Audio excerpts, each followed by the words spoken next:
Guys, ഇന്ന് രാവിലെ എണീച്ചപ്പോൾ അമ്മ പറഞ്ഞു ഒന്ന് തൊടി പോയി നോക്കാൻ. അങ്ങനെ വന്ന് നോക്കിയപ്പോഴാട്ടോ ഒരു അടിപൊളി പൈനാപ്പിൾ ഉണ്ടായി നിൽക്കുന്നത്. അപ്പോൾ അതിനെ നമുക്കിന്ന് പൊട്ടിച്ചിട്ട് എന്തെങ്കിലുമൊക്കെ ഒന്ന് ഉണ്ടാക്കാമെന്ന് വിചാരിച്ചു. അപ്പോൾ അതിനെ പൊട്ടിക്കാനുള്ള പണിയിലാട്ടോ. കുറച്ചൊന്ന് പൊട്ടിക്കാൻ ബുദ്ധിമുട്ടിയെങ്കിലും കിട്ടിയിട്ടോ.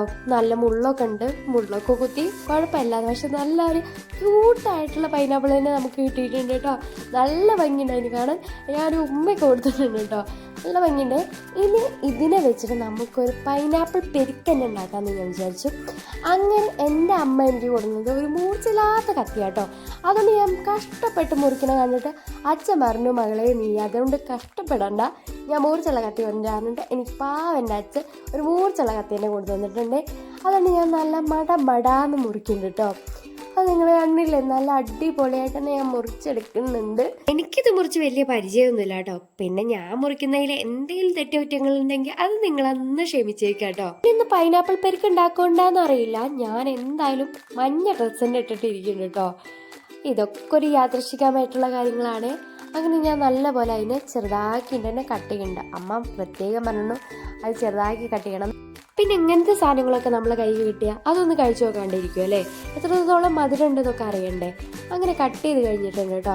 പിന്നെ ഞാൻ അതിൽ കുറച്ച് മുന്തിരി കൂടി ഇടാതെ വിചാരിച്ചു. അപ്പം എൻ്റെ കയ്യിലുള്ളത് കുരുള്ള മുന്തിരി കേട്ടോ. അപ്പം അതിനെ രണ്ടാക്കി കീറിയിട്ട് ഞാൻ അതിൻ്റെ ഉള്ളത്തെ കുരു എടുത്ത് കളഞ്ഞിട്ടാട്ടോ വെക്കുന്നത്. ഇനിയിപ്പോൾ മുന്തിരി കാര്യത്തിലൊരു തീരുമാനമായി എന്ന് പറയണ്ട. അപ്പോഴേക്കും ഞാൻ അതിരുന്ന് കഴിക്കണ കണ്ടപ്പോൾ അച്ഛൻ അതിൻ്റെ പകുതി പീസ് എനിക്ക് കൊണ്ടു തന്നു കേട്ടോ, പാവൻ്റെ അച്ഛൻ. അങ്ങനെ മകൾ കഴിച്ചോട്ടെ വിചാരിച്ചിട്ടല്ലേ. അതിലേക്കുള്ള അരപ്പാട്ടോ ഈ കാണിക്കുന്നത്. തേങ്ങയും പച്ചമുളകും മാത്രമേ ഉള്ളൂ കേട്ടോ അതിൽ. ഇനി ഈ അരിഞ്ഞു വെച്ച കഷ്ണങ്ങളൊക്കെ ഒരു ബൗളിലേക്ക് മാറ്റുന്നുണ്ട് കേട്ടോ. അതിന് ഒരു ബൗളൊക്കെ അച്ഛൻ റെഡിയാക്കി തന്നിട്ടുണ്ട്. അപ്പോൾ ആ ബൗളിലേക്ക് ഇട്ട് കൊടുക്കുന്നുണ്ട്. പിന്നെ ഞങ്ങളുടെ നാട്ടിൽ ഇതിനെ പൈനാപ്പിൾ പെരുക്ക് എന്നാണ് പറയുക. നിങ്ങളുടെ നാട്ടിൽ എന്താണെന്ന് പറയുക എന്നൊന്ന് കമൻറ്റ് ചെയ്യുക കേട്ടോ. അതേപോലെ തന്നെ നമ്മുടെ ചാനലൊന്ന് സബ്സ്ക്രൈബ് ചെയ്യുക, ബെൽ ബട്ടൺ അമർത്തുക, പിന്നെന്താ ലൈക്ക് ചെയ്യുക, ഷെയർ ചെയ്യുക ഒക്കെ ചെയ്യണം കേട്ടോ. അപ്പോൾ അതിൻ്റെ ഇടയ്ക്കാണ് അമ്മ പറഞ്ഞത് അതിലൊന്ന് ഉപ്പിട്ട് ഇളക്കി വയ്ക്കാൻ. അങ്ങനെ കുറച്ച് ഉപ്പിട്ടിട്ട് ഇളക്കി വയ്ക്കുന്നുണ്ട് കേട്ടോ. അപ്പോഴേക്കും നമ്മളുടെ അരപ്പൊന്ന് റെഡിയാക്കണം. അരപ്പ് കുറച്ച് നേരം അങ്ങനെ വെച്ചിട്ട് പിന്നെ ഒന്ന് ഷെയ്ക്ക് ചെയ്തെടുക്കുമ്പോഴേക്കും അരപ്പ് റെഡിയാവും കേട്ടോ. ഇതാരും അനുകരിക്കരുത്. പിന്നെ ഈ മാജിക് എല്ലാവർക്കും വർക്കൗട്ട് ആവണമെന്നില്ല കേട്ടോ. അങ്ങനെ നമ്മളുടെ അരപ്പൊക്കെ അടിപൊളിയായിട്ട് തന്നെ റെഡി ആയിട്ടുണ്ട് കേട്ടോ. നന്നായിട്ട് അരഞ്ഞിട്ടുണ്ട്. ഇനി ഇത് നമ്മളുടെ ബൗളിലേക്ക് മാറ്റി കൊടുക്കണം കേട്ടോ. ഞാൻ ചേർത്ത മുഴുവൻ അരപ്പും അതിലേക്ക് ഇട്ട് കൊടുക്കുന്നുണ്ട് കേട്ടോ. ഞാൻ അത് സ്റ്റൗവിൽ വെച്ചിട്ടൊന്നും ചൂടാക്കുകയൊന്നും ചെയ്യുന്നില്ല കേട്ടോ. ചോറിനൊപ്പമൊക്കെ കഴിക്കാൻ പറ്റിയ ഒരു സിമ്പിൾ കറി ഞാൻ നിങ്ങൾക്ക് പറഞ്ഞിരുന്നത്. നന്നായി ഇളക്കി കൊടുക്കുന്നുണ്ട് കേട്ടോ. നന്നായി ഇളക്കി കൊടുത്ത് ലാസ്റ്റ് ആകുമ്പോഴേക്കും നല്ല പോലെ അതിൽ വെള്ളം വന്നിട്ടുണ്ട് കേട്ടോ. അതൊരു മാജിക്കാണ്. അതും എല്ലാവർക്കും വർക്കൗട്ട് ആവുമെന്ന് വരില്ല.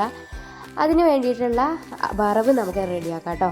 വറവിൽ വറ്റൽമുളകും പിന്നെ കറിവേപ്പിൻ്റെയും കടുകും മാത്രമേ ഇട്ടിട്ടുള്ളൂ. അപ്പോൾ അതിൻ്റെ സ്മെല്ല് നന്നായിട്ട് വരുന്നുണ്ട് കേട്ടോ. നല്ല സ്മെല്ല് വരുന്നുണ്ട്. അപ്പോൾ അതിട്ട് കൊടുത്തപ്പോഴേക്കും ഒരു നല്ല ലുക്ക് വന്നിട്ടുണ്ട് കേട്ടോ കറിക്ക്. ഇനി കറി എത്രത്തോളം വർക്കായിട്ടുണ്ടെന്ന് നോക്കണ്ടേ. കറിയുടെ ടേസ്റ്റ് നോക്കാൻ പറയുമ്പോൾ ആരും മുന്നോട്ടേക്ക് വരുന്നില്ല കേട്ടോ. എന്തായാലും ഈ കറിയുടെ ടേസ്റ്റ് ഒന്ന് ആരെങ്കിലും പറഞ്ഞു തരുന്നത് നിങ്ങൾക്ക്, അപ്പോൾ ഞാൻ തന്നെ പറയാമെന്ന് വിചാരിച്ചു കേട്ടോ. എന്നാലും ഞാൻ കറിയുടെ ടേസ്റ്റ് നോക്കുകയാണ്, അടിപൊളിയാണ് കേട്ടോ. അപ്പോൾ ഇന്നത്തേക്ക് ഇത്രയേ ഉള്ളൂ. ബൈ.